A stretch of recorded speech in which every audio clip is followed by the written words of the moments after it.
of human perspective.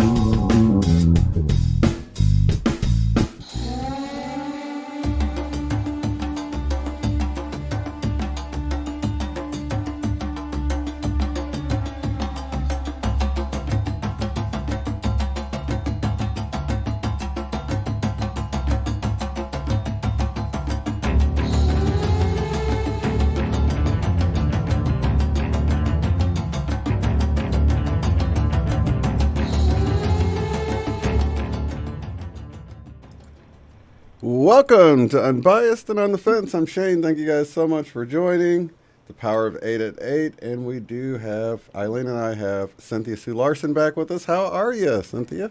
Awesome. Glad to be alive. Literally, right? Yeah. Everybody loved your last visit over, so we wanted to have you back because there's plenty to talk about. We'll never run out of things to talk about. Never. That's right. Shifting realities, right? Constantly. And speaking of being alive, your last video was quite impressive, if that was the last one. Because I felt bad for you getting a letter from somebody saying, but I thought you died. So can you share that with our listeners on exactly what happened? Sure. Yeah, this is really a huge event in my life. As you know, I've been studying this phenomenon of alive again for about 20 years now. Always on the outside of it, like Nelson Mandela, people understand that the importance of the Mandela effect came from people noticing that he was alive again after people had thought he died.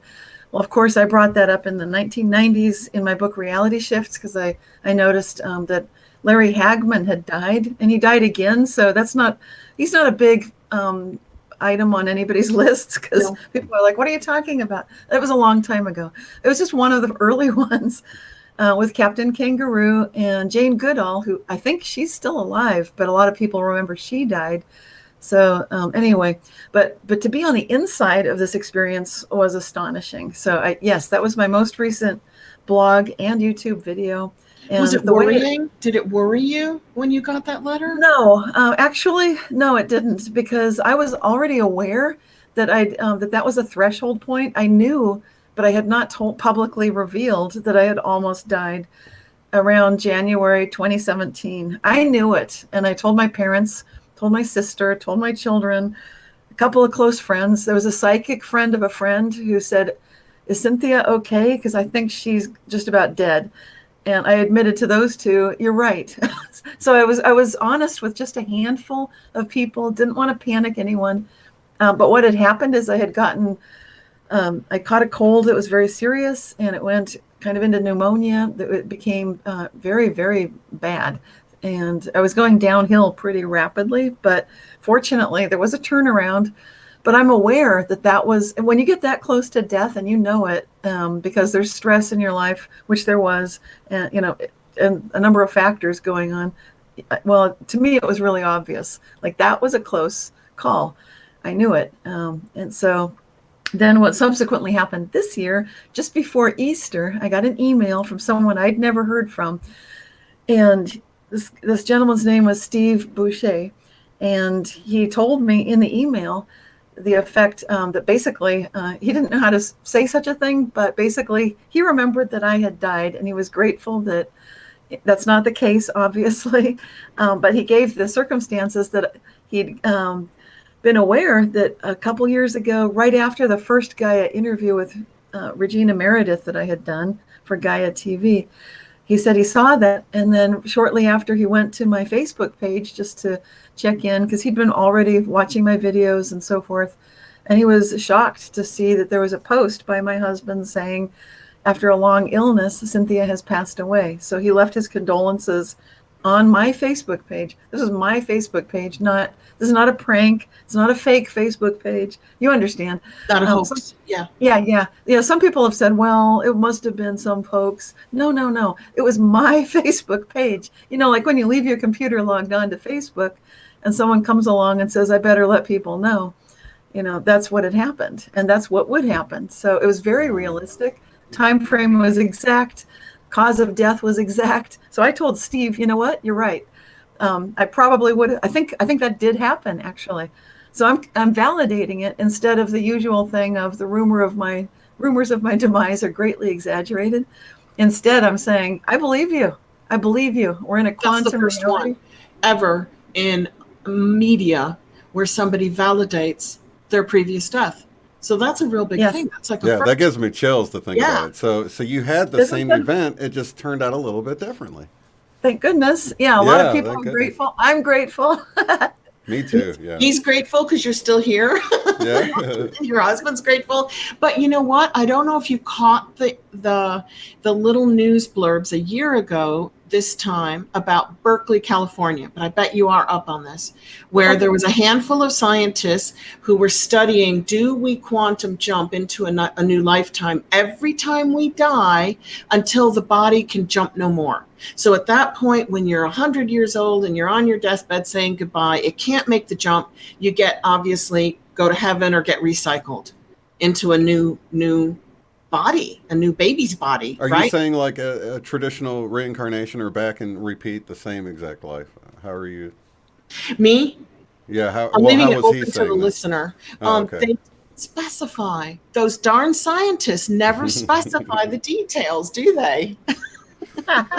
So how do you explain, how would you explain, Cynthia, when people seem to Wow. have an individual experience, like he experienced you passing away. I didn't, I mean, I didn't. it's a very individual thing, it sounds like, right? Yeah, we really are experiencing individual realities, and that there's a recent news story about that too. Just amazing synchronicity, just in the last couple of months, which is this study that was done with the double slit experiment from the University of Edinburgh, Scotland. I'm not sure how to Edinburgh, pronounce it. that's another video of yours. The one Yes. right before the last one, right? Yes, because that was the other huge news. Can you And then, explain it to us so we understand it better? Okay. Well, I should just do a quick summary, a recap of the double slit experiment, which is the most elegant experiment in all of science, lots of people think so.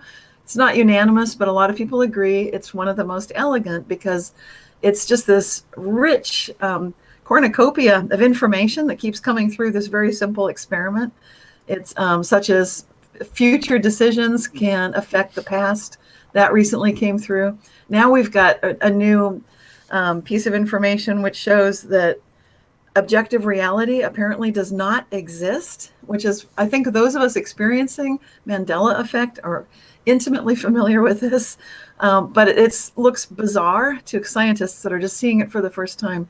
And so I'll go back to the double slit experiment to explain why they're now saying that two observers can see two different realities. Yeah. Why are they seeing it but not Mandela affected? Are they secretly Mandela affected?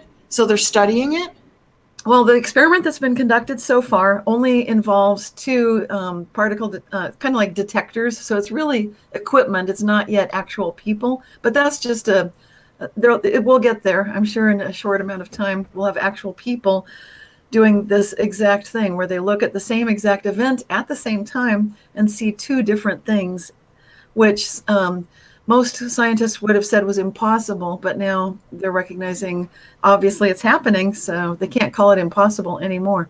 So the double slit experiment, the simplest version of it would be there's a photon emitter just emitting one little quantum particle, which is a photon, a little particle of light that goes that passes through one or the other of two long, tall, skinny slits, kind of like doorways in this sort of a obstruction device in between the particle emitter and the screen.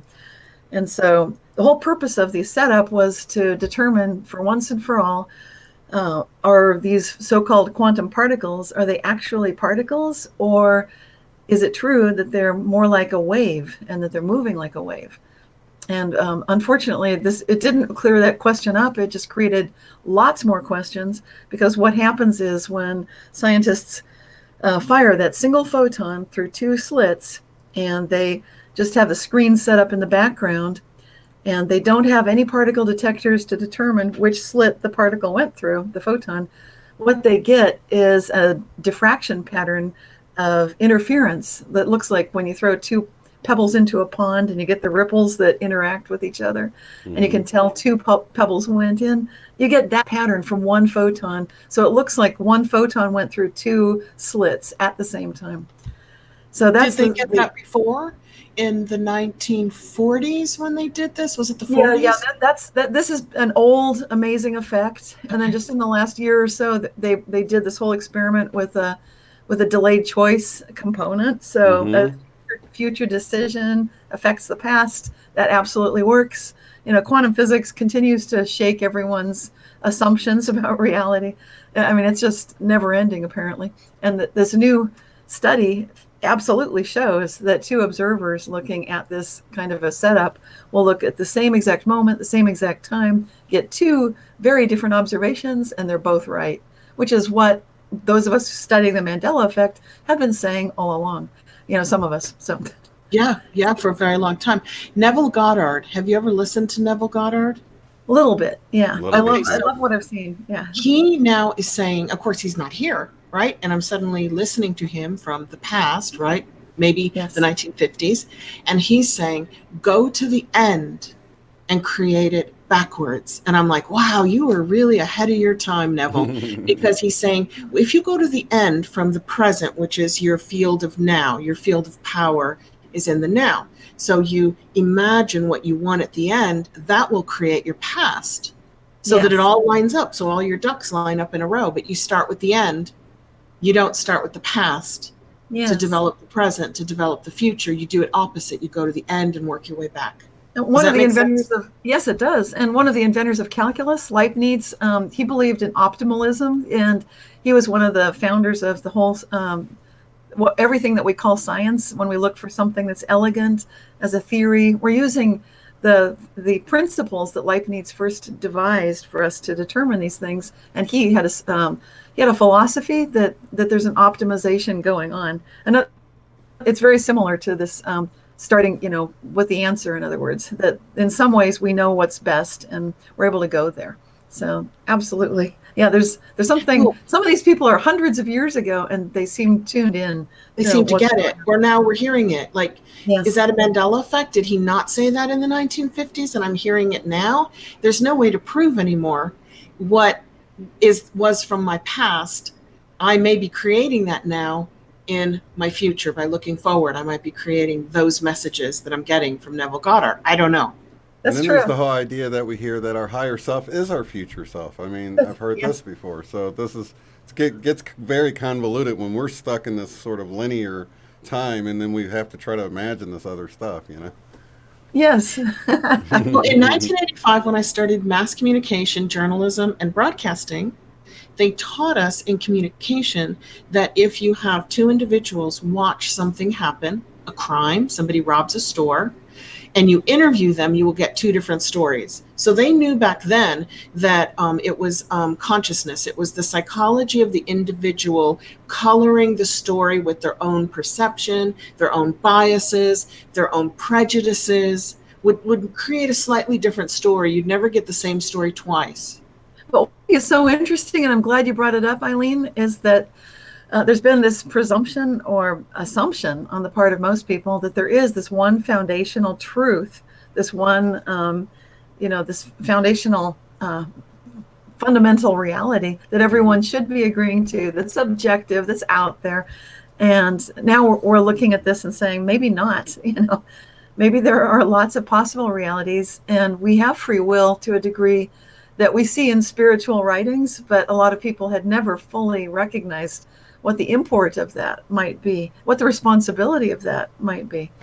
So. To the individual. So that means some people can choose. Sorry, close your ears, people who don't like to hear anything fearful. Some people can choose the apocalypse and the Antichrist and demons, and they can experience that because that's what they're choosing. That's what they're choosing to believe is happening with things like the Mandela effect and this crazy world we're in, right?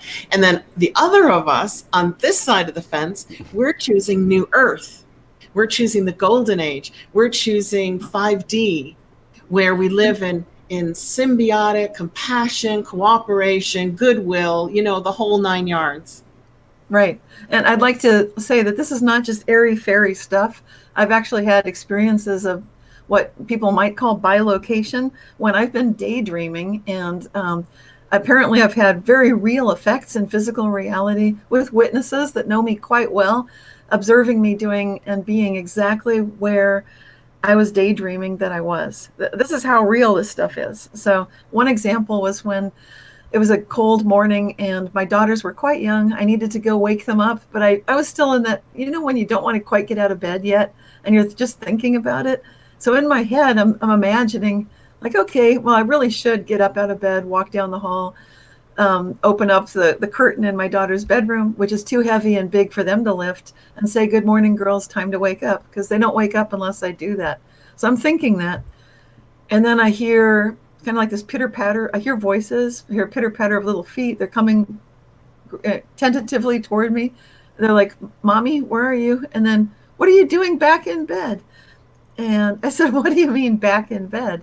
And you saw me already? And they said, yes. I said, where was I? And they said, you came in our room and woke us up. So I walked down the hall and their curtain was up. There's no way they can lift it. They're both awake. They would never wake themselves up. Wow. Uh-huh. That is really cool. That is. And the art statue, you went walking with friends, and then there was an art statue there, and then you walked with your friends and there wasn't. And your friends went, holy moly, where'd this art statue suddenly come from, right? Yes, I've seen some large scale things that are just suddenly there that didn't used to be there. And that was originally on the cover of one of the first editions of the book Reality Shifts, which is that sundial sculpture, which I think is very symbolic, that it is a sundial. And it had been, there was an inscription on this gigantic concrete sculpture, like 20 feet high, 20 feet across. It's not just a tiny little sundial, it's big. And not only that, it obscures a sculpture behind it. So when I was on a walk with my friends, and we used to be able to see this archer that had a bow and arrow, kind of like an indigenous huntsman, kind of primitive archer. You can't really see that sculpture now because the sundial is in the way. And I had just been talking to my friends about if they've ever seen reality shifts. They were saying they mostly noticed it in people. Like if they go on a trip for a few weeks and come back, people are different. Or, and they were saying that. And then suddenly right in front of us is this ginormous, huge sundial sculpture, like it had come out of nowhere. And it looked very old. It had an inscription on it that it was a gift from a sister city in Japan to the city of Berkeley. And so I did contact the harbor master to find out the history. And he said it had always been there. But I know that's not the case. My friends know that was not the case. So you guys jumped together. How nice. Not alone. And then you went home and all your children and husbands and loved ones were just waiting for you. Yes, right? Thank goodness. Yeah. Isn't that how it usually goes, right? Not always. Like how it goes sometimes. You're the only one that sees something, and then you don't want to say anything because you'll feel like the weirdo. Well, thank goodness Sherry's real bold about that. She had this instance where she went to this restaurant, and the restaurant name had changed. So she asked the waitress, did your restaurant used to be spelled this way? I think it was Chewy's or something. Mm-hmm. It was the Chewy's. Change. Yeah, so she goes, no, it's funny you ask that because I had a dream that I drove to work and it was spelled the way you're saying. That's weird. Now, what do you think's happening with something like that? Do you think there's like some bleed over from that other reality and she's perceiving it as a dream, or what do you think? I think sometimes we do share just these crossover realities because we're social animals. We're entangled with each other. Then it's possible that we can all go together. And I've also had a restaurant decor situation where the entire decor suddenly had a pig theme everywhere. And so I went there with a friend who's allergic to pork. And I was so embarrassed. Like, I would never have brought you to this restaurant if I knew that everything was set up with pigs. Like, I'm so sorry. Some of these changes are funny, just like that, though. That's hilarious. And it seems like it was individualized for that there was something to it. I mean, why would it be pigs? And then that's like her thing. And, then, of course, I asked the waiters and waitresses, have you changed the decor in the last month or two? No, it's always been this way. Yeah, right. So I guess we're kind of like showing people how to laugh at it and how to just enjoy the journey and not expect things to always be the same. I think that's what that's what we're here to. That's what I love about the show that you're doing, because you really do encourage people to do that. So, and I share have your fun with it. Yes. There's no danger there. There's nothing to fear, and it seems like if it will affect somebody too adversely, they just don't see it.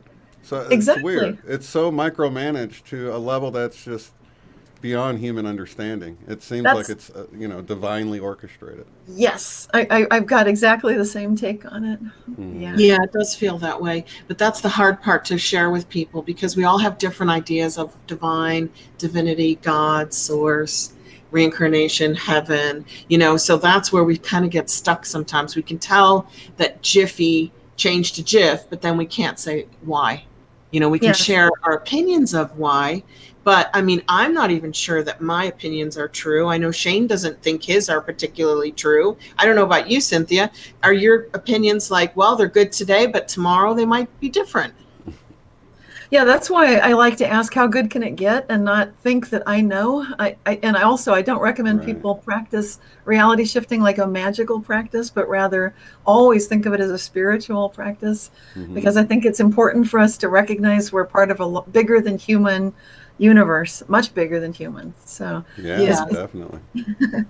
So death isn't even the end of the road. So even though you saw that alternate timeline play out, or somebody that saw it and talked to you about it, you ultimately know here you are. I'm cool with it, because I've been looking at this for 20 years, and also I'm aware of people sort of appearing that never existed before, and some people say that's what I did in their realities. So, and I was able to tell a physicist that he never existed before, and he actually understood what I was talking about. Are you serious? I'm serious. Talk about NPCs then. Are these like little player characters suddenly popping up on the scene, or are these real, I don't believe in NPCs. Everybody knows that, who knows me. But are these just people from different timelines converging, but they didn't used to be there? Okay, what does that stand for? I'm not sure. Non-player character. So it's like when you play a video game and they set up these computer-controlled characters in the game. They're not another player you're playing. It's just part of the matrix. They populate the world with them, but they don't necessarily have a role. Yeah. Right. Background people. I think Dolores Cannon called them background people. Background people. My big thing right now, my current kick is pure heart reverence, and that means I see the spirit in everything. So I'm really not one of the fans of the Matrix reality where it's artificially intelligent. I don't believe in that. I believe much more in God, divine source, whatever you want to call it. So even if it looks like there's a bit player that's not important, I don't think that that's really true. So to me, there's reverence and there's beauty in every so-called character. So do you like bugs? Even like animals, you won't kill a bug? Insects. Yeah.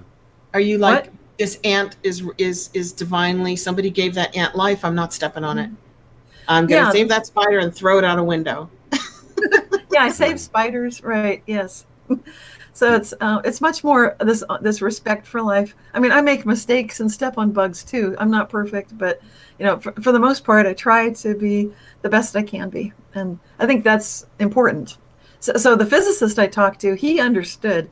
I was apologizing. Well, the way I met him, I don't know if I told you this before, but he was in the movie.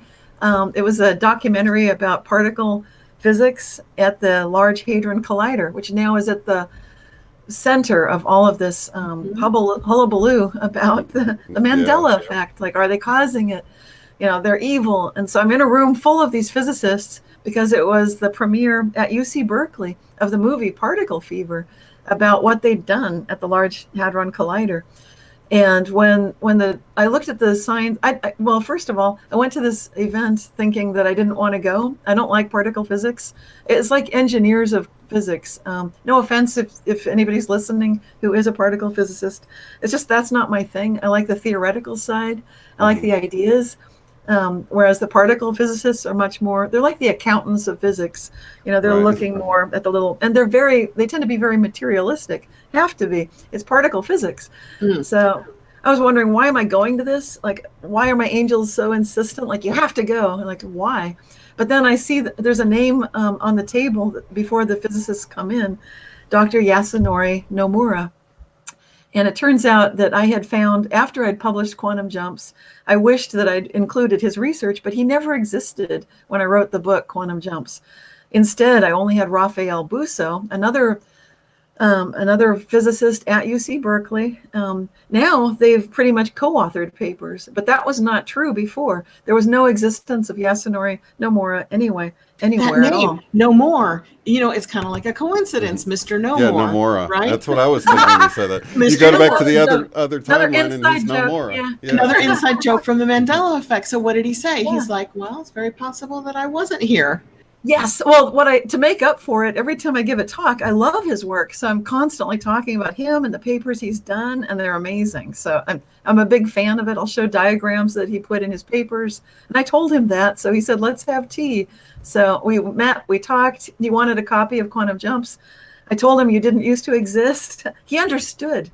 So because he deals with both the quantum and the macro scale. He's putting together relativity and the very small. So maybe he's thinking theoretical, even though he's working on the minute. He thinks big. So let's ask you then, with Professor No More, Dr. No More.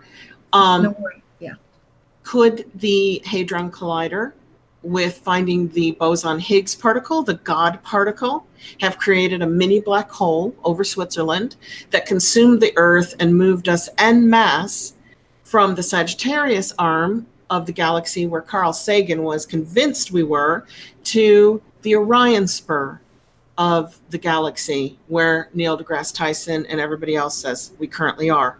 Is there anything to do with that 2012, 2013, oh dear, we might blow a little black hole on the Earth looking for this God particle?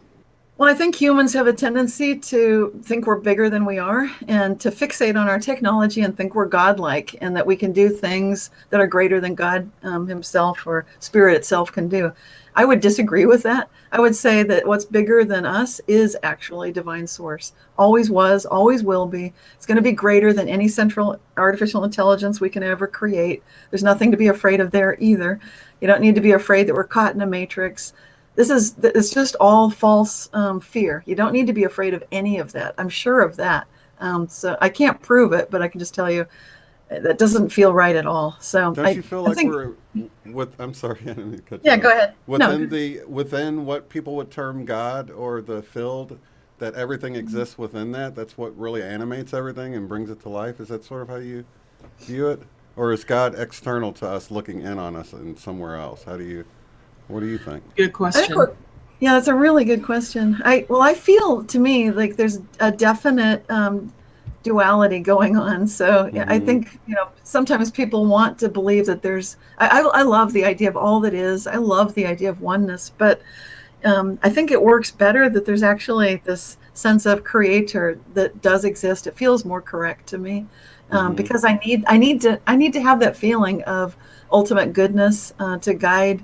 And if I don't have that, then it's too easy to get lost, too easy to feel like there's no point. So I think it's actually necessary. Maybe it feels safer and more paternal, like you have this great creator that loves you, and that feels safer, more loving than it's also, all of God is within us. All of God is within the mountains and the trees and the animals, Well, for me personally, I also remember it from being between lives. So Diane Brandon wrote the book Born Aware, and I'm one of the 12 chapters. So I'm one of the... Yeah, it's a great book. And so for me, my favorite feeling is being between lives again, because what I like to do is hang out basically with God. It's really cool. Yeah. And I miss it like crazy, but I know it's still here. I know it's still possible, no matter what is going on. Well, so, I've got one for you that you probably haven't heard, because I haven't told anybody, but Shane, I think I told Shane in one of our conversations that I was hypnotized by a member of the Edgar Cayce Research Foundation for their research. And I was only 24, and I was a somnambulist, so I could go deep, deep, deep, and they could do all these psychic experiments.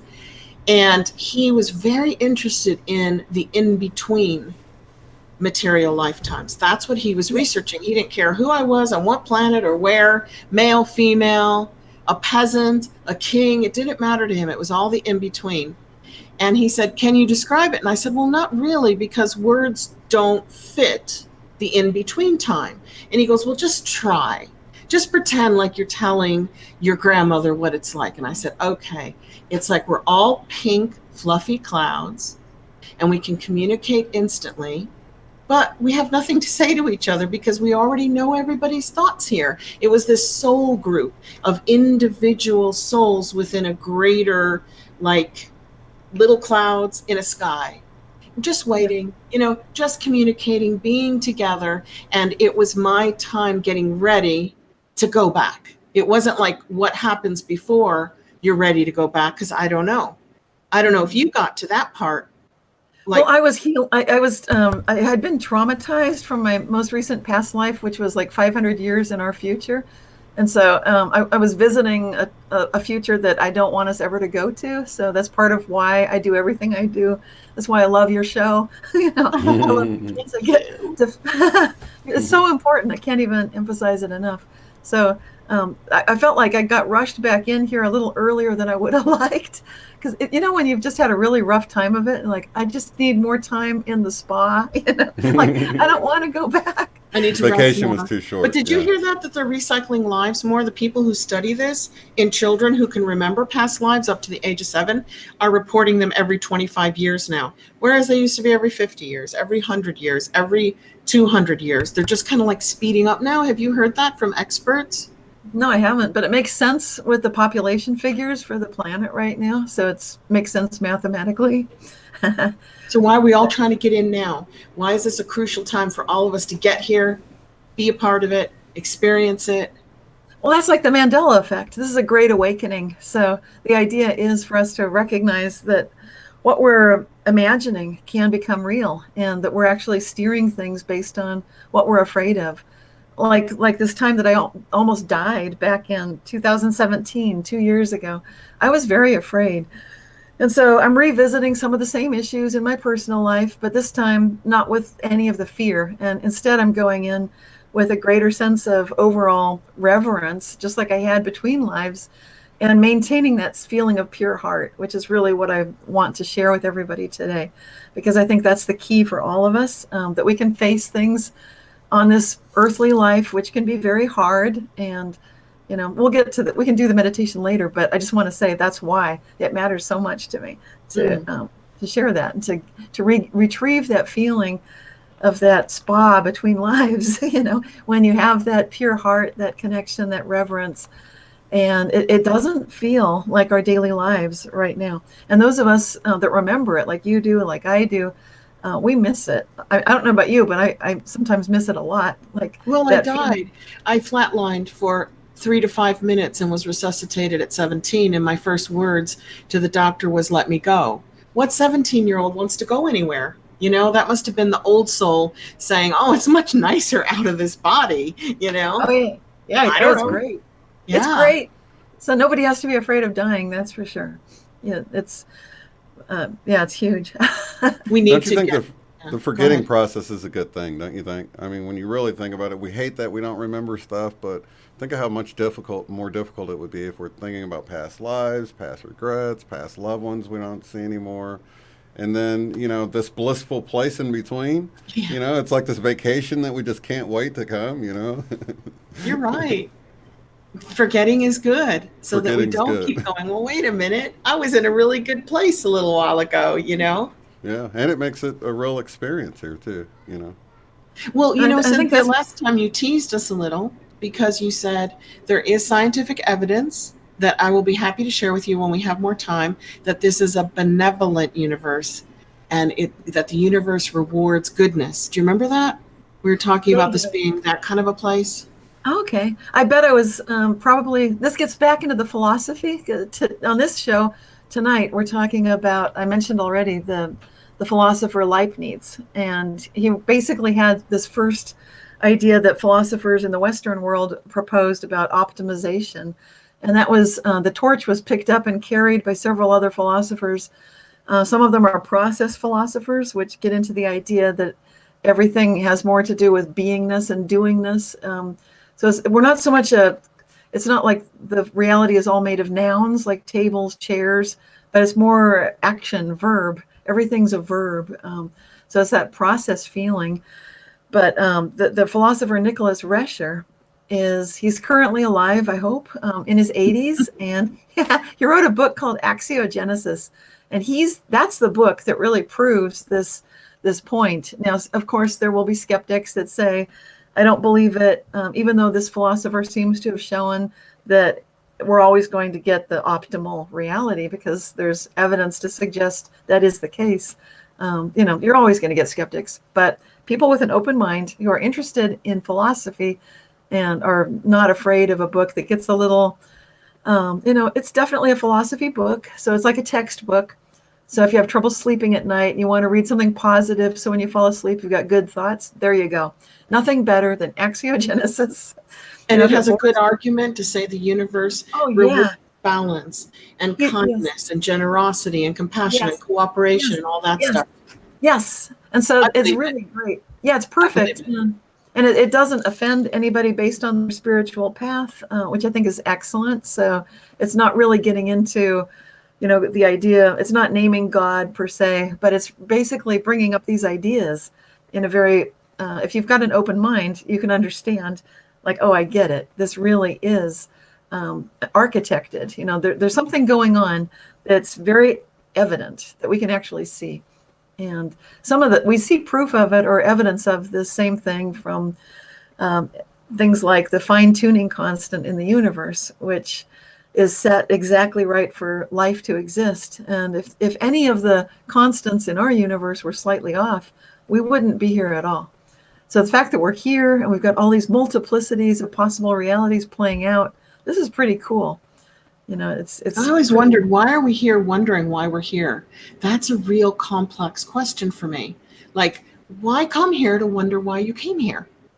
That's interesting. That's funny. I've always wondered why people don't wonder why we're here. And they just carry on. And how do you do that? How do you just follow the crowd until I die? And like, don't you have all these questions you need answered, man? Buy another car.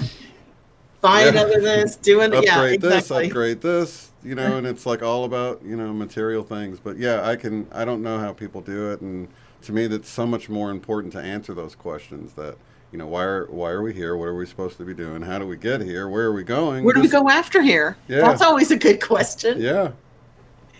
But I think they're being answered. I think seek and ye shall find, like the Bible says. I think it's very true. And I think, that's what this community is coming together here and figuring all these things out. And without being seen like you're crazy, because we're all crazy together, right? Yeah, we're all crazy together. And none of us force the other person to believe what we believe. We're like, okay, I'll put that on the table, consider it. And then we consider it respectfully, but we don't have to take it on. Yeah, love is primary. Everything else is secondary. Love is primary. Yeah.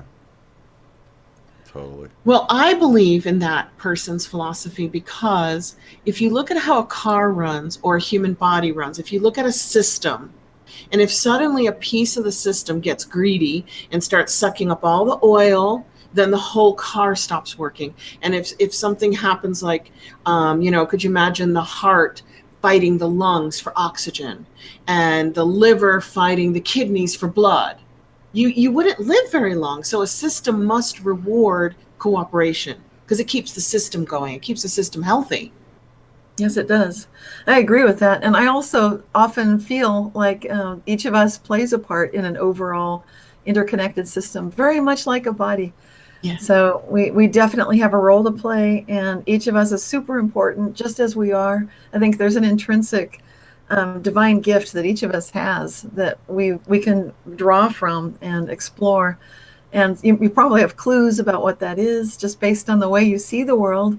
It might also have a lot to do with the challenges that you've been noticing, just the way that you perceive the world and the kind of things that bubble up into your consciousness and that you find interesting or unnerving or upsetting, whatever. But it comes to your attention. But you never fell out of love with humanity. A lot of people like me went through a crisis, the dark night of the soul. Shane and I talk about that a lot, where we kind of gave up on humanity. We're like, oh my God, what am I doing here? And there's a lot of people in our community that are just getting through that now. They're like, oh, okay, maybe I don't have to give up on humanity. Yes. But you don't sound like you had that crisis where you thought, this is ridiculous. I'm not even going to try doing what I came here to do.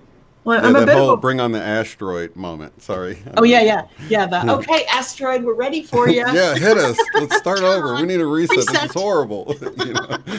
Yeah, I didn't have that. No, because it really has a lot to do with that horrific past life in the future. I mean, it was so bad that it's kind of a relief to be here and to be free of the technology that people were, it was built into them 500 years from now. Everybody was, transhumanist. Yeah, exactly. Path. Transhumanism. Yeah. It wasn't even called that because it was so ubiquitous. Everybody, like everyone has a cell phone now.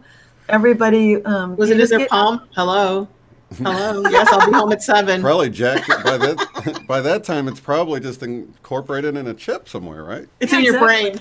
You're just like ringing. Can you imagine somebody calling you in your head? Right. So on the surface of it, it looked perfect. It was like everything was ideal. The artificial intelligence, the central AI, was making sure that the environment was humming along beautifully. There were no more, horrific imbalances in the ecosystems. Mm-hmm. There were no more crime waves. The population was controlled.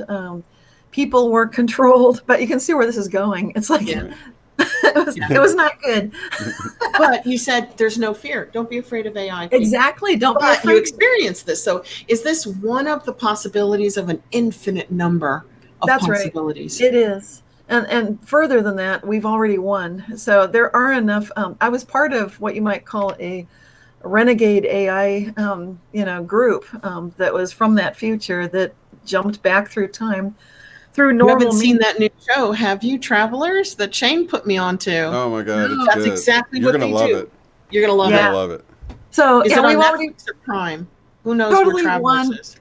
I know it looks crazy, but as of the year 2010, that central AI from the future that was sending messages to a whole lot of people, and other people have confirmed this was happening.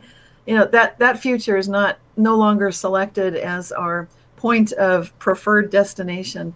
So we've already we hit a tipping point, and we changed it as of 2010. So one of your friends wrote that show. That's all I can say is that one of your companions. What you just said, I'm like, you sound like I thought you were talking about the show when you said that. No, I'm like, wait, you have seen it?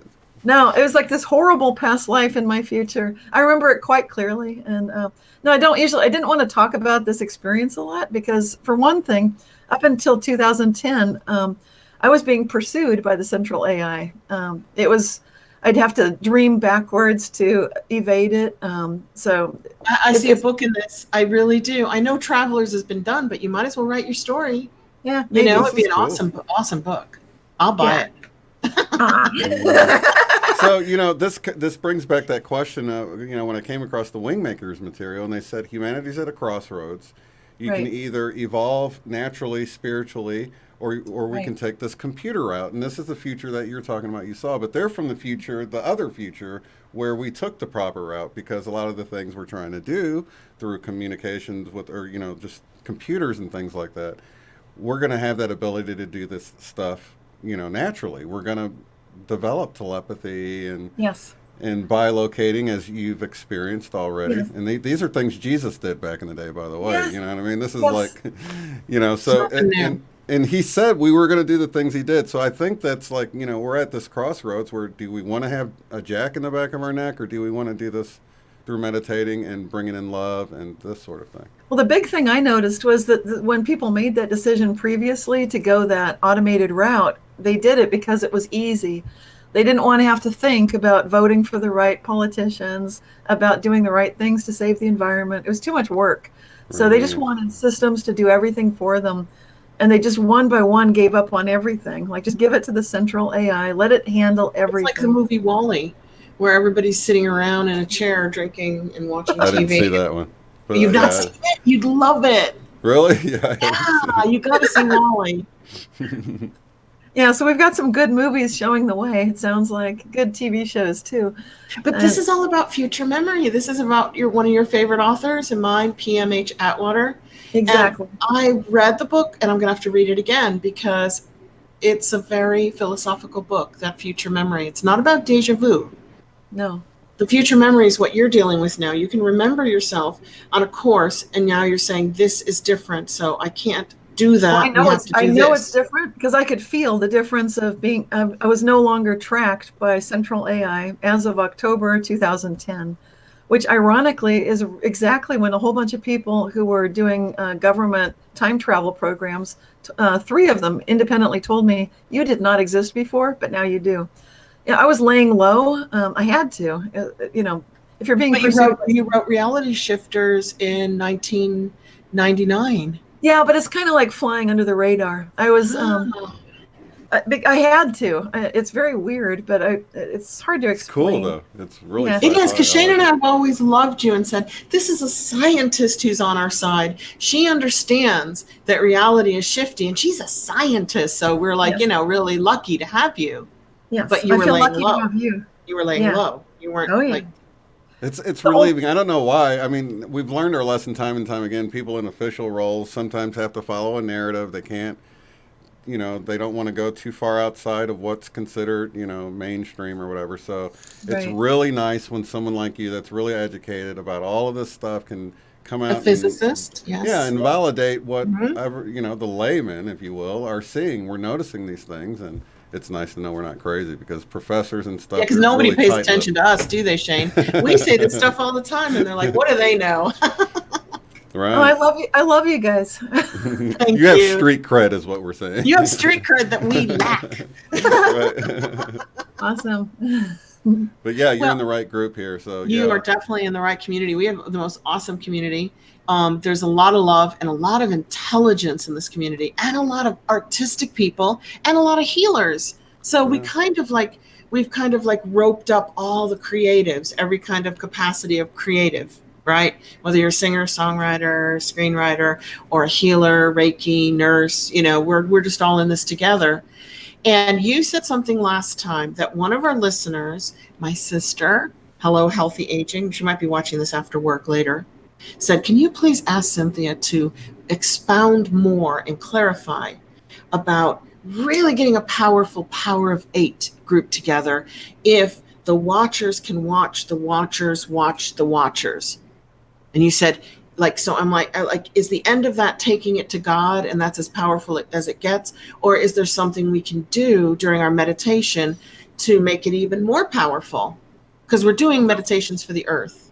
Yeah. Okay. So when I hear that question of watchers watching the watchers watching the watchers, this gets to the area of what can you do when you feel disempowered, when you feel like you're a small community, but maybe you don't like what your elected officials are doing, or you feel powerless for whatever reason, and you want to have an effect. Can you have an effect? Absolutely. Absolutely. So it helps to work with groups that have an open mind to these topics in the first place. So to build a good group, I would look for pure heart and reverence would be the top things I would look for, actually, because people that have a pure heart, that's their intention, that they're actually, some people talk about egoless, and maybe you could think of it a little bit like that, but a pure heart is really about having this vast, it's kind of like a warrior spirit. In Buddhism, they call it something about the rising sun of the East. It's the feeling of being aligned with the intrinsic goodness of the universe. In Christianity, of course, it's like the Holy Spirit. It's just recognizing and believing that Christ did die for our sins, and realizing in this moment, wow, I don't need anything else. That's the greatest gift anyone could ever give me. And what right do I even have to have any complaints, and really mean it and feel it. When you feel it, you're in it. That's the feeling I'm talking about. So it's whichever tradition you're in, whether it's Jewish or indigenous, it doesn't matter what it is, but you can find that open heart feeling that just blows you open. And that's what you want in your Power of 8 group. And that's that feeling of reverence where you look at everyone, and there for the sake of God go I, and you realize that could be me, probably is me, and let me do what I best can at my highest level of being. So it's just always, it's that how good can it get lifestyle, but then it becomes how God can it get, how good can I get, how God can I get, and it naturally goes into reverence and pure heart. That would be what I'd look for that. Lynn says that, Lynne McTaggart. Do you know her? Have you spoken with her? I've interviewed her for my podcast, Living the Quantum Dream. And that was pretty recent, so people can find it. It's free to listen to. It's Dream Vision 7 radio network. And it was a good interview. I did ask her because there was one thing that I needed clarification on, because she mentioned that she was surprised that a group of, it doesn't need to be exactly 8. If people are wondering, I don't have 8, don't worry about it. It works with like anywhere from 6 to 12. And there's a whole thing with the disciples of Christ and so forth. But the thing that's really important that she didn't know was existing is that a group that is aligned for the purpose of healing something else or sending good intentions elsewhere would be the recipients of that healing. But that was the first thing I learned when I joined a healing group in the late 1990s. And it seemed like common knowledge, and most of the people studying Reiki knew it. So I was surprised she'd never heard of it. But it could just be an alternate reality thing. And she said she talked to Larry Dossey. I love Larry Dossey. He's a big hero of mine. And she said, yeah, and she said he'd never heard of it, which is outrageous. But I think I was bucket. What a great term, right? You got this bucket of love, and you're going to throw it at somebody to heal them, their finances, their body, their relationships, whatever they need. And as you throw this bucket of love, it all splashes back on you, which is reality. If you throw a bucket of water on somebody, you're going to get wet.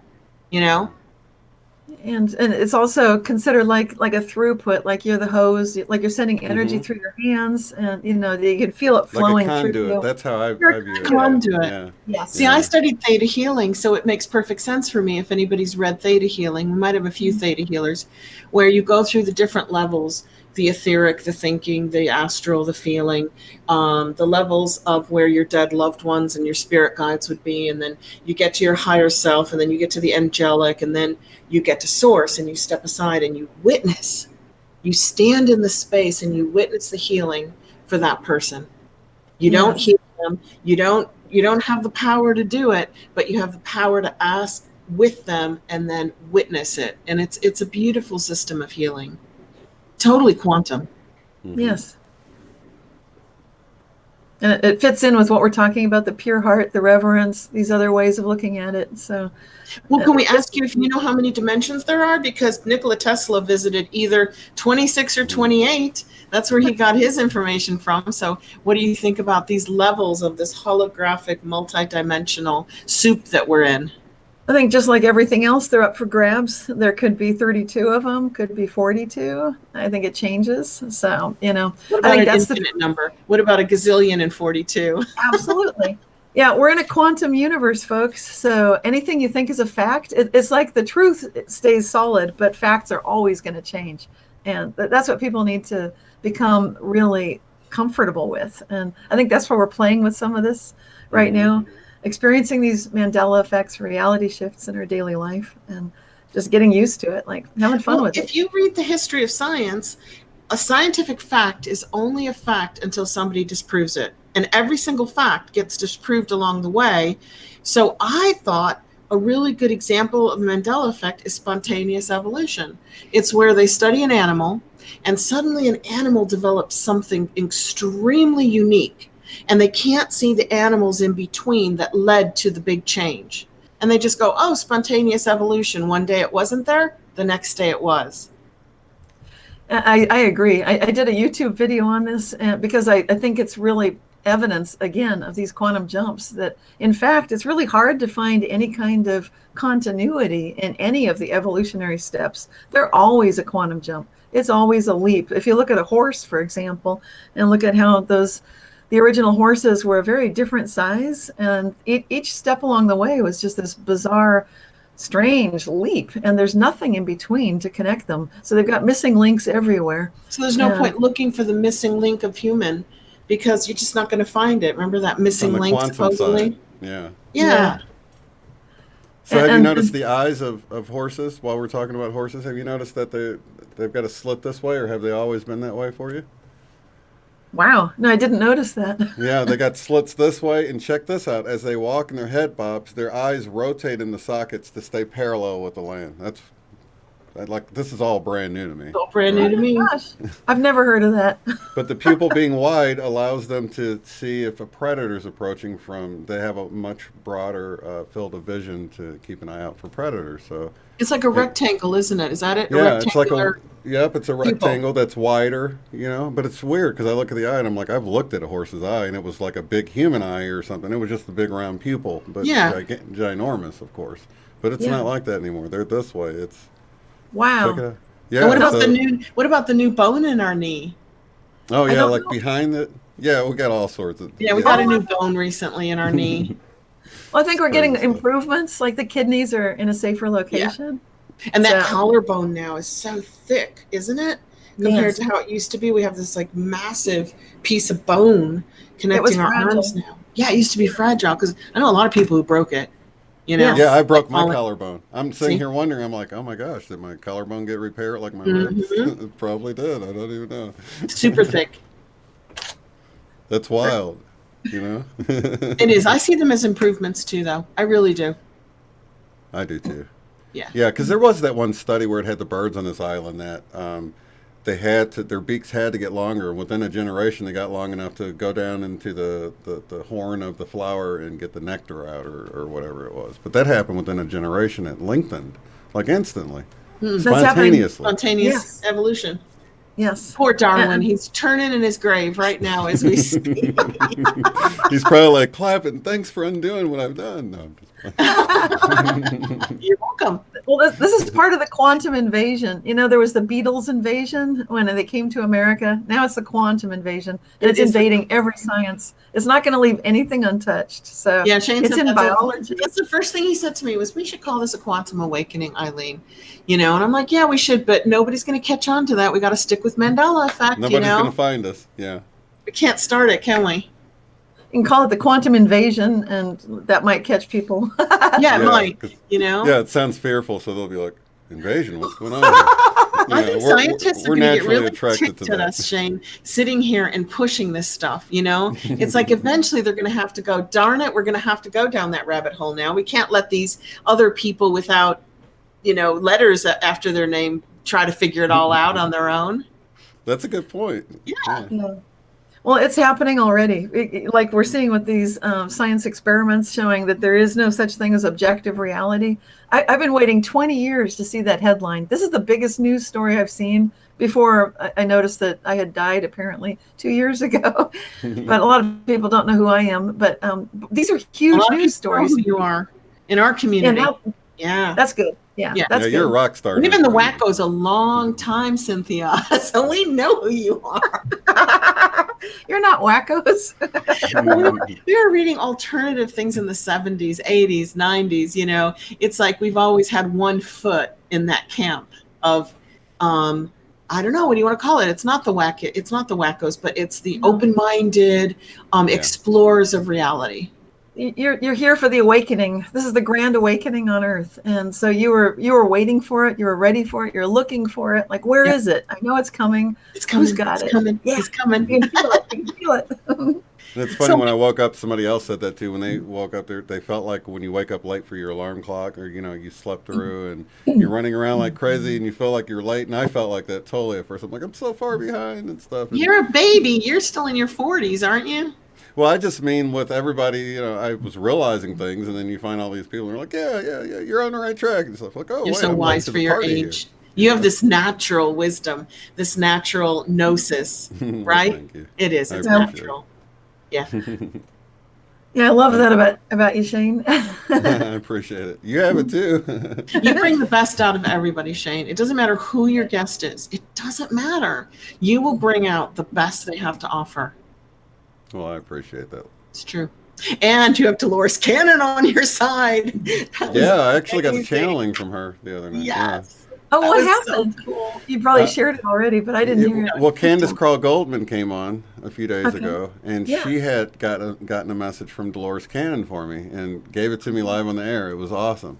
That, about me being a good example of the 5D divine masculine and things like that. It was, and all the work I do on the channel and how far reaching it is, and it was a great message, and it really made me ponder. Divine masculine. It was showing that you can be compassionate without losing your masculinity in the process. But you can still be nurturing.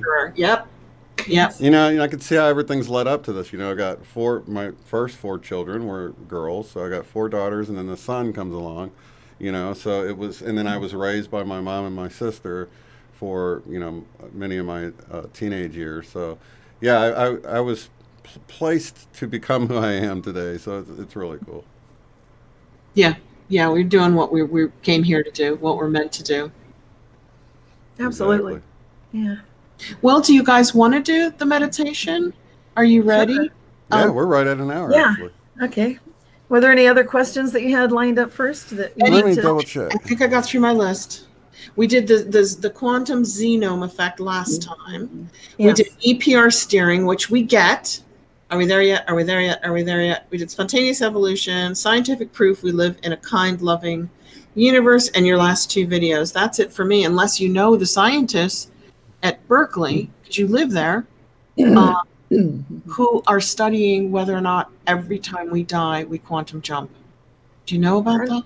Don't know about that, and I have no idea what's going on there. So sorry about. I'd love more information about it. Sounds fascinating. It sounds fascinating. I do have a question as it relates to the xenome effect, which we talked about that last time. That it was sort of when we're observing things, we kind of hold it in that position.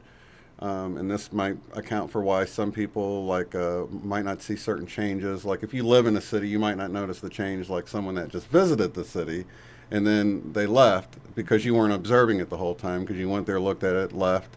You come back, you can observe the changes. And you even mentioned that when people leave and come back. It's something about reloading in the environment and things can change. But with people that they say they see things change right before their very eyes.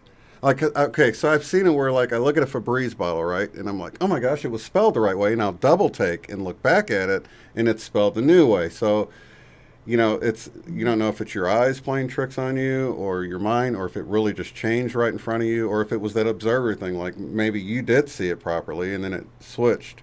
Do you think, according to the xenome effect, do you think people, if they say, I was sitting at a traffic light and I saw the light switch and then, you know, red was on the bottom and green was on the top, and if they actually, do you think you can actually see the change happen?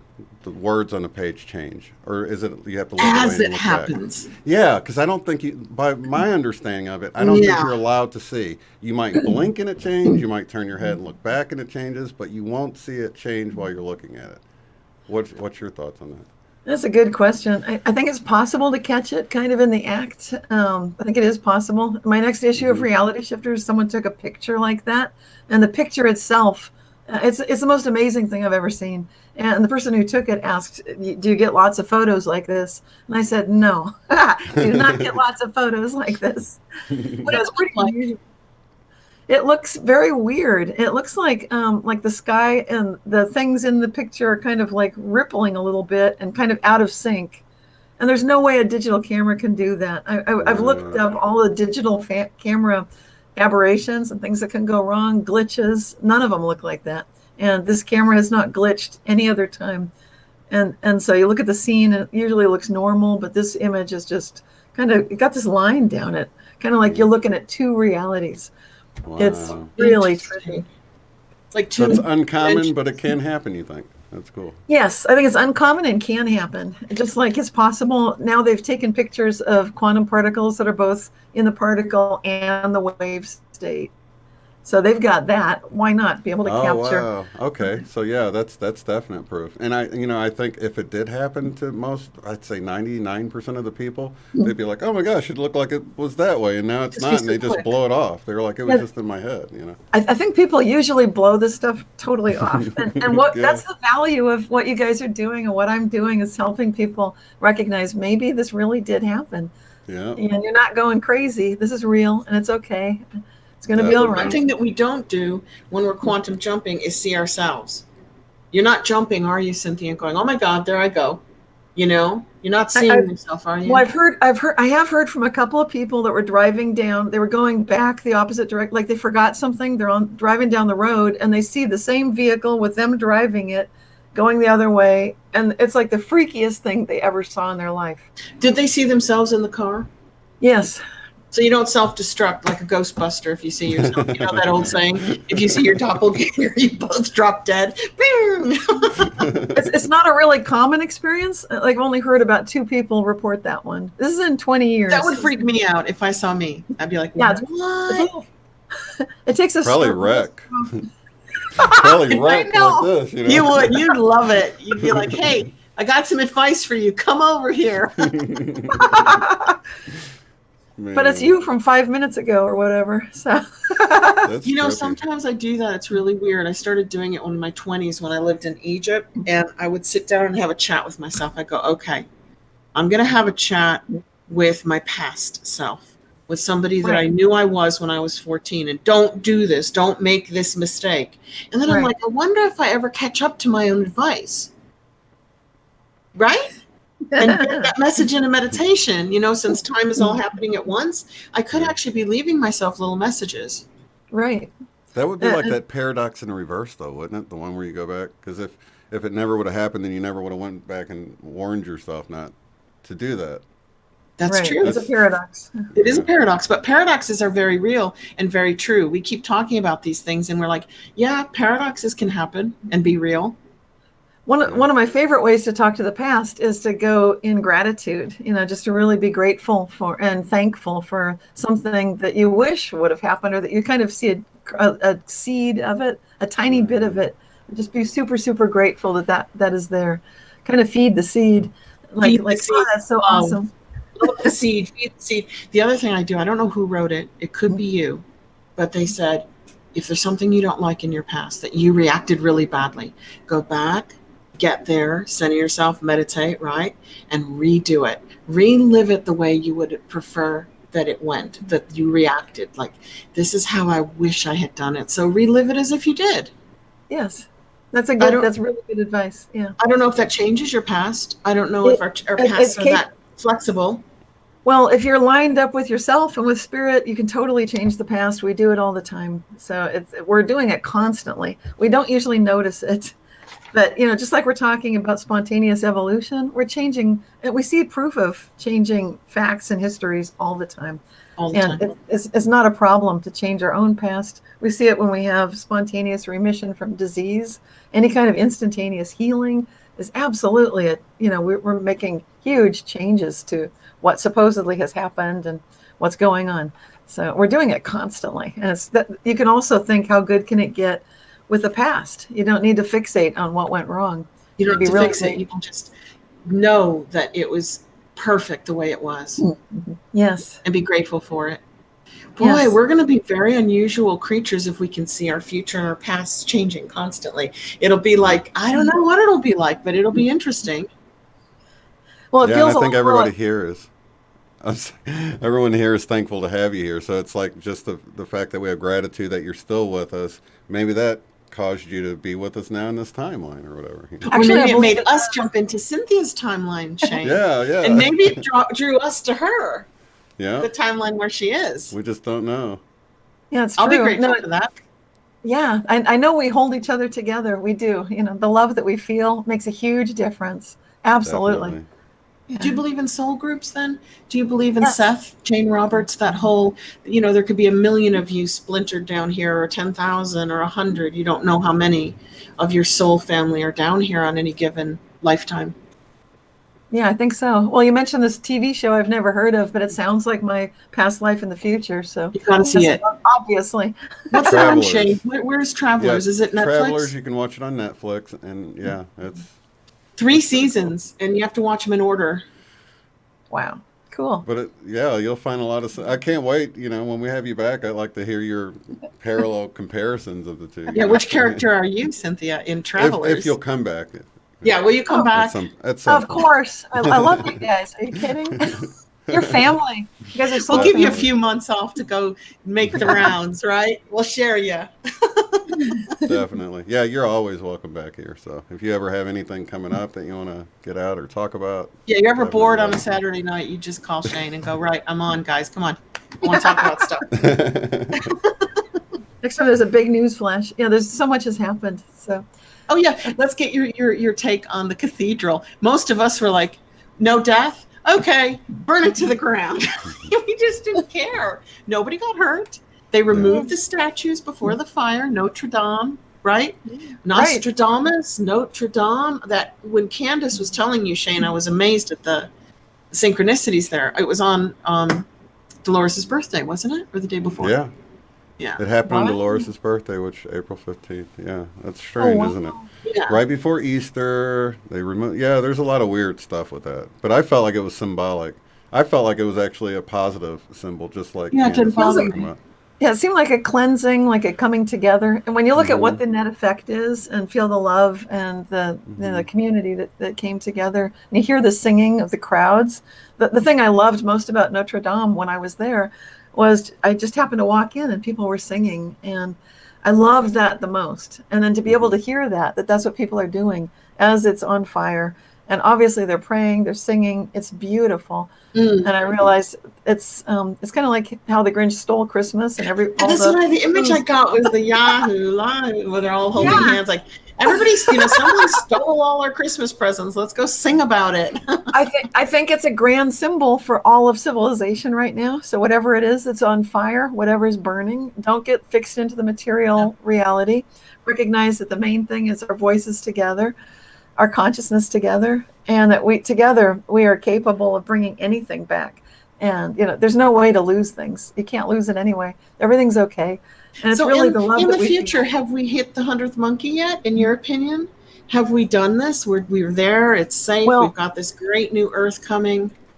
We've done something as of October 2010. I'm the only one that I know that talks about that as being such an important date because I was there. I was part of it, and then I was able to witness that personally, and it takes me a long time to be able to feel safe talking about it. Like when you've been tracked by Central AI for like 40 years, that's a bit scary. That's an understatement. So to realize like, okay, I think it's safe. I'm not being tracked. So it's gone. And that particular reality is no longer there. Thank goodness. So I think artificial intelligence is fine. We just don't want to put all the eggs into one basket. You don't want to ever say that some central AI is as good as God. That's a huge mistake. Huge mistake. Epic mistake, Human beings inventing God. That's a big horror story. Yeah.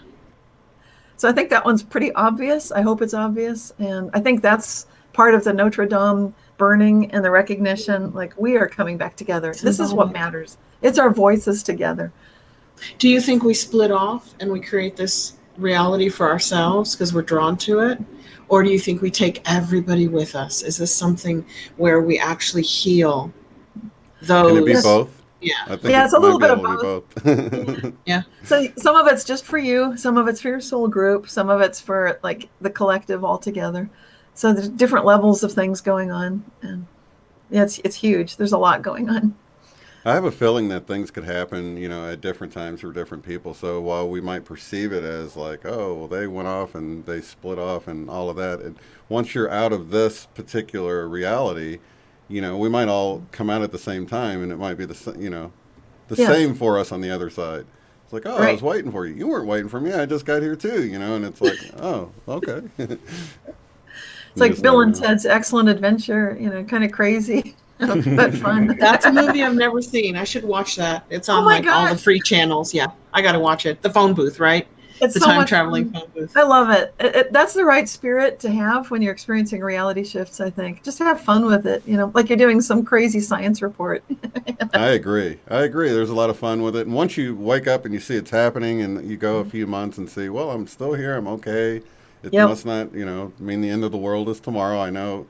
Or that I've died. I've thought of all of these things, crazy things, but I'm cool with it now. It's been a couple of years, and I'm like, okay. So, yeah. You guys, when you get a chance, look up the interview on YouTube of the woman who wrote The Matrix. She is fascinating. Have you come across her? She dated Muhammad Ali. She wrote this book. She's like a genius, and she wrote this book in college. And she shopped it all over Hollywood, and they got a hold of it, and they just took it away from her. And what's fascinating is she wrote The Terminator too. That's the beginning of The Matrix. So that's like my soul family. She's like my soul family. I see this lady talk about it. She won. It took her until a couple of years ago to win her court case, and she won. It belongs to her. The whole, whatever they call that franchise. Right. belongs to her now and nobody else, because they stole it from her. Right. And they divided it up into 2 franchises because the Terminator is the beginning of the Matrix. They go together.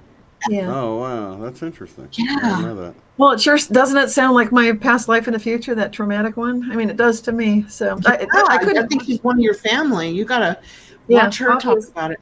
Oh yeah, but there were a bunch of us that jumped back, so I knew about that too. And it's a team project, so we're working together. But Do the you still whole know them since you jumped What? back? Do you still know them now that you jumped back? Or? Okay, let me fill you in on this. When you're being tracked by central AI, you have to learn to go under the radar. You're working together, even though you never talk to each other. It's like James Bond to the nth degree, like the quantum James Bond, like Is something it telepathic? Is it telepathic? Absolutely. Okay. Yeah, so you just know you've got a team, but you can't talk to them. You don't have to. You know they're there, but everybody's doing their part, and you just have to have faith. It's just This real isn't faith. the brotherhood that the metaphysicians, the theosophists talk about, is it?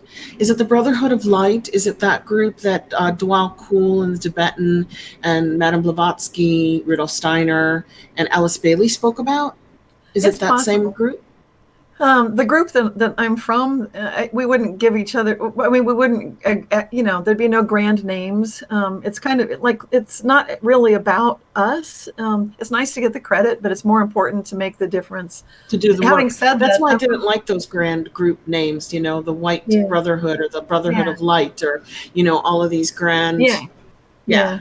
Because that's kind of a little exclusive, and like it should be open to anybody that wanted to jump into that nasty future, make a difference, and jump back. They're creating Wide it open. because they coined the word New Age. They coined the word Aryan race. It means the 5th race. It's the 5th root race of humanity. And they coined the word United Nations. And the United Nations, it was the Lucifer Publishing Company until 1922, and then they changed it to the Lucis or Lucius, which you probably know of today as the Lucius Trust, which is in the United Nations, printing all the materials for the United Nations. So whatever they created, that momentum from the 1880s to 1920 with the industrialists is still chugging along. It's still doing whatever it's doing. Yeah. Wow. Mm-hmm. But not to worry, we win. It's no big deal. It's gonna be fine. That's the best part. Yeah. Well, let's okay, awesome. Let's I guess we can get right to the meditation here. Let's do it. Okay. So the background on the meditation is I just found out I died. I'm now dealing with some of the same issues again. Here's how I'm getting through it. It's what I call being just more centered in how good can it get than I've ever been before, just raising it up a level. I think sometimes when we die and we find out we've died, then that's what it was really about. It's like, are you willing to face some kind of fear and go through it at a higher level? So it's like you're leveling up. We're leveling up tonight, folks. Let's level it up. Yep. This is a level up. It's a we level can up. actually kill our cameras for the meditation itself. I'm going to go ahead and mute so my mic doesn't cut it. This is our level up meditation for opening to a pure heart and feeling complete reverence. So you can close your eyes if it's safe to do so. Hopefully you're not operating heavy machinery, and you can just focus on a sense of your breathing, just calming yourself down. And whatever you're feeling, it's okay. Sometimes we've got feelings that are a little bit mixed and scrambled. We've talked about a lot of ideas, so you might have different feelings going on, but you can know for sure that it's okay to let go of any thoughts or feelings that might be causing you to get distracted. You can just let them go. You can observe thoughts like they are clouds floating by, and just let them keep going until the frame of your mind is just clear blue sky. And all those clouds are just clearing away. And you can imagine, if you will, this dawning of a new light. It's kind of like you're watching the rising sun of a new day, a new morning. This is your new day, your fresh start. So whatever's happening in your life, whatever might be going on, this meditation is designed to bring you to the highest level of how good can it get. by virtue of putting yourself in service to being part of how good can it get at every level of your being. There's no downside to this. It just means you'll be leveling up to become more of who you are here to be, to enjoy more of who you really are, to live life with more love, more kindness, more fearlessness, more healing, more health, more well-being, to bring an evolved sense of togetherness within yourself, harmoniousness, and also a greater attunement and alignment with this conceptualization of how good can it get, which is really how pure can love get in your life, in your heart, in your being. And like I keep saying, there's no downside. What this will produce is what you might consider miracles. There definitely miracles will happen. Definitely good luck. This is the highest good luck you could ever possibly wish for. It's also an attunement with any kind of healing work that you're doing. And it's a recognition that you're ready for this, to reach a new evolved state of self-awareness, that you're much bigger than any of the problems that you've ever thought were causing trouble or vexing you in any way in your life. So here we go. Let's just bring our attention again to the breathing in case it veered away. Again, just clearing any thoughts. If you see them as clouds, just watch them float away. And keeping attention on your breathing, slowing it down to a natural rhythm for you. And imagining that you can see the dawning of a new day. I'm closing my eyes. You can close your eyes too to see it clearly in your mind's eye. And just feel the beginning warmth of those first rays, beautiful golden rays shining through, like a bridge inviting you to expand your awareness, to open your heart. You can feel a connection with your heart and this beautiful rising sun. You can, if you'd like to, invite this pure sense of pure heart into your life. You can make that invitation now. This is your choice, and I think it's a good choice. Again, it's just going to bring good luck, good healing, good health. It's just all good. It will put you a little bit more in service to good, but that's a good thing.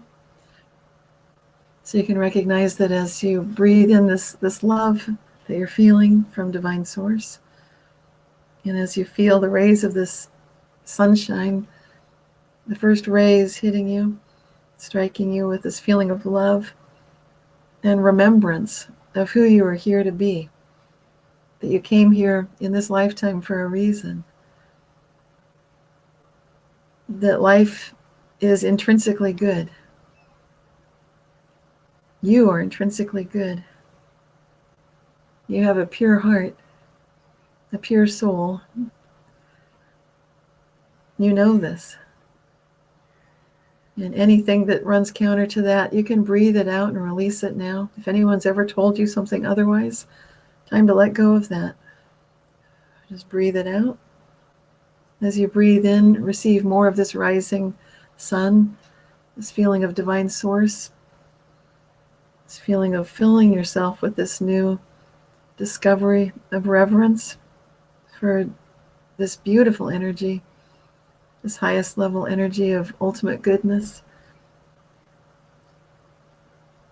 with an intention and a desire to feel how good it can get in your life,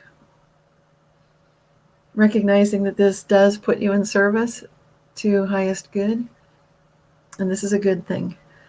So you will be called in good ways that are fun, enjoyable, and true to who you are, to be part of how good it can get for all of us. Then you know this is why you're here now. You can feel it. You can feel a restoration of more of you than you might normally feel, like parts of you are coming together, This is fine. You might feel a sense that your heart's bursting open with so much love. You might actually start crying. There can be a very overwhelming rush of emotion with this, and that's fine. That's normal. You might feel so much energy that you can't sit still. That's okay. I can feel it really flowing through.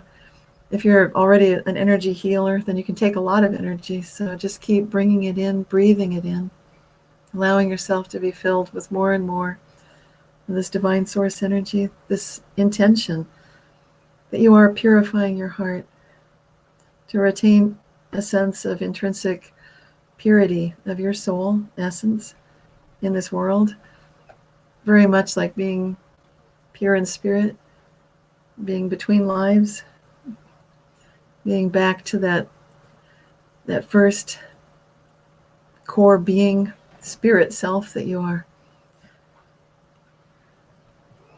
with an expanding sense of connection to all that is, and a sense of great reverence that we are here together, that you are here now, and a feeling that you are needed to be just as you are on this earth at this time, right here, right now. You can feel the warmth of this rising sun filling your heart with so much love. And now is a good time, if you have some sense of what this ultimate goodness is in your life, what your own spiritual path is. It's a good time to connect with that, to really invite assistance from any of your highest level angelic guides, all the ones that you feel closest to. You can invite them to please guide you, to purify your heart, to be as pure in heart as possible, to feel as much reverence as possible in your life. And thanking all of us that are here together right now. Thank you so much for being here. And I feel this with so much in my heart, the reverence for you being who you are.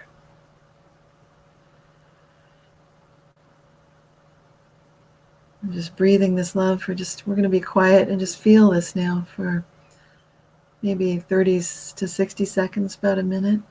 Just being quiet and feeling this beautiful energy, this pure spirit, this reverence.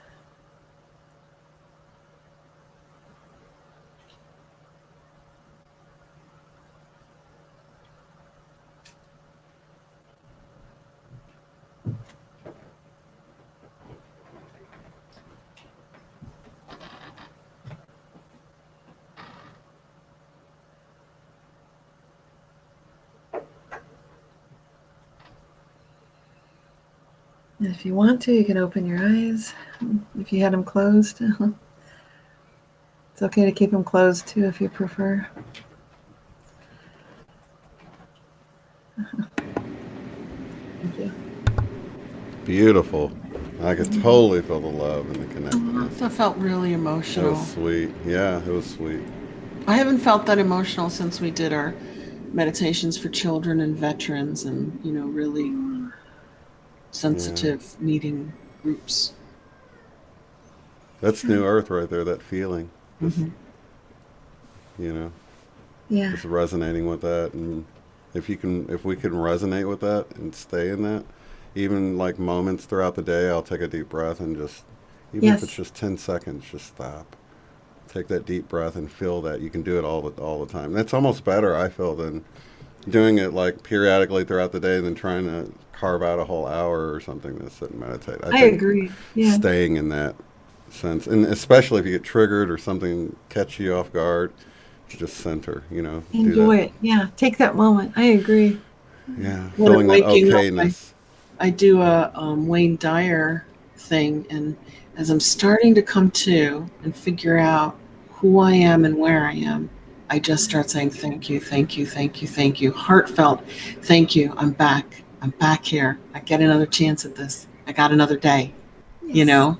Mm-hmm. And waking up with gratitude is an amazing, wonderful way to start a day. Yeah. Yes. The attitude of gratitude, and then having just that, how good can it get, is just, that shifts your perspective completely right to where you need to be, you know? Yes. And before I go to bed, I do the same thing.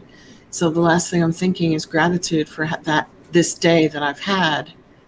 So I don't really have nightmares. I don't know. It just sends me off into a different path. Absolutely. Yes. Oh, that's so good. It feels Thank pretty you good. guys. Thank you guys for being here. I can totally feel you guys in the chat, and you guys later on watching this. I know you still connect to us because time is really not what we think it is. So you've just connected in. I know you felt it too. I felt it later on, so I know it's there, you know. Oh, yeah. No matter Yeah. when you watch it. I did want to say something really quick about Michelle's opinions. Daughter had passed away, and there's a GoFundMe account.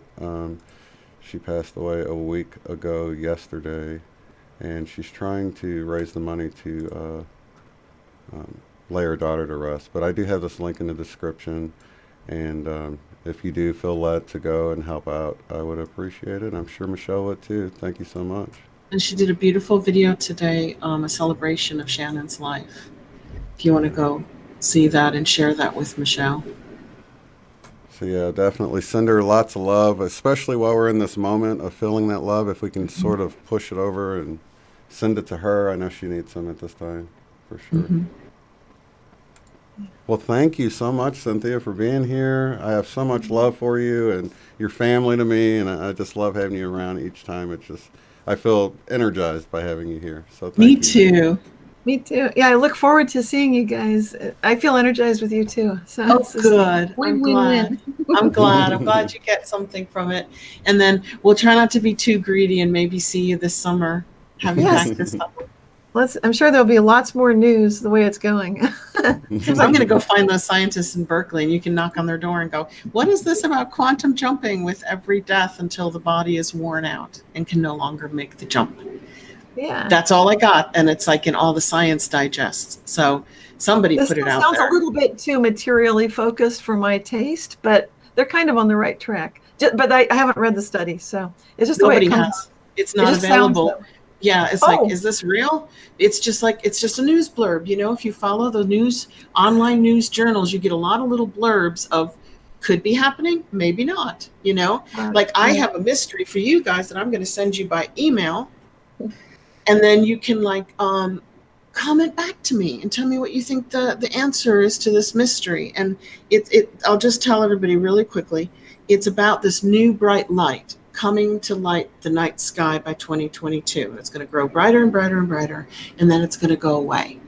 Okay, so some of the articles by scientists are saying it is a collision from the year 0, where two neutrino stars collided, and it took 2,000 years for the light to reach us and then fade away again. And then scientists are saying we're about to have that collision. And a nearby collision of neutrino stars in the Milky Way galaxy will produce this light in 2022. So if I send that to you and Shane, you can see where each Science Digest and article says it's something different. Yeah. Which is is exactly what we're talking about tonight. I love it. Yeah. Maybe we can get our head around it. We'll see. Yeah, Very definitely. cool. Love it. Well, thank you so guys much. Thank you for being here, both of you. Lots of love and light to you guys, and thank you guys in the chat, and we'll see you on the next one. Have a good one. Bye, guys. Bye. Thank you. If you'd like to support the work I do, go to paypal.me/UOTF. Thanks.